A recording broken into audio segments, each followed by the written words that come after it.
Hi అండి, అందరికీ నమస్కారం.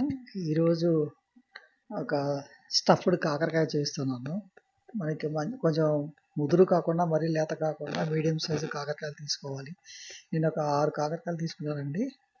దాంట్లో అవి మధ్యలో చీల్చాలి. నేనైతే విత్తనాలు బయటికి తీయట్లేదు, లేతగా ఉన్నాయి కాబట్టి అట్లే ఉంచేసాను. దాంట్లో నీళ్లు పోసి మునిగే వరకు ముక్కలు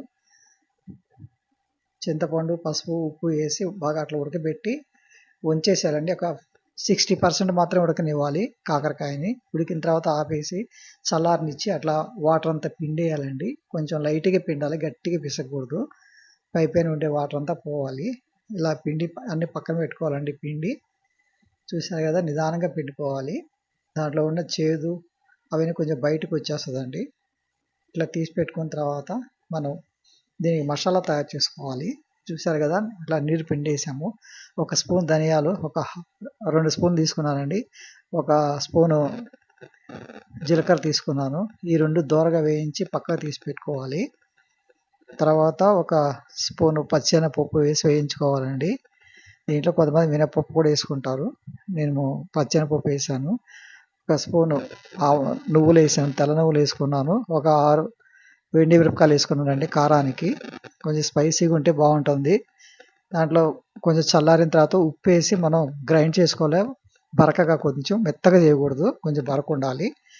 తర్వాత వాటి మీద ఒక 6-7 వెల్లుల్లి రెబ్బలు వేసి మనం గ్రైండ్ చేసి పక్కన పెట్టుకోవాలండి స్టఫ్ చేయడానికి.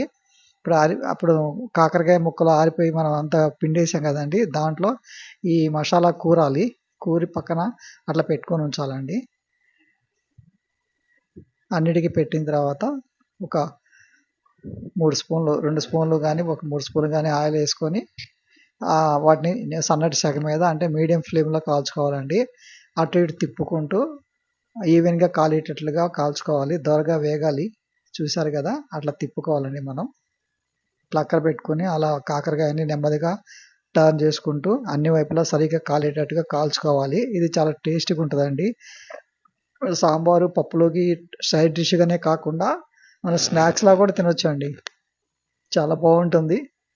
ఎక్కువ స్పైసీ లేకుండా ఉంటే అందరూ తినొచ్చు, చేదు ఉండదు, చాలా బాగుంటుందండి. కానీ మిగిలిపోయిన ఆ పొడిని కూడా లాస్ట్ ఒక 2 మినిట్స్ ముందుగా దించే ముందు వేసేసి కొంచెం అట్లా కలిపేసుకొని వాటికి ఒక 2 నిమిషాలు ఏగనివ్వాలండి ఆ పొడిని కూడా. ఇంకా అంతే, ఇది తీసి మనం డిష్ అవుట్ చేసుకోవటమేనండి. చాలా టేస్టీగా ఉంటుంది, స్నాక్స్లా తినొచ్చు. డయాబెటీస్ వాళ్ళకి ఇంకా బాగుంటుందండి. చూసారు కదా, చాలా టేస్టీగా ఉండే స్టఫ్డ్ కాకరకాయ వేపుడు అండి. Thank you very much.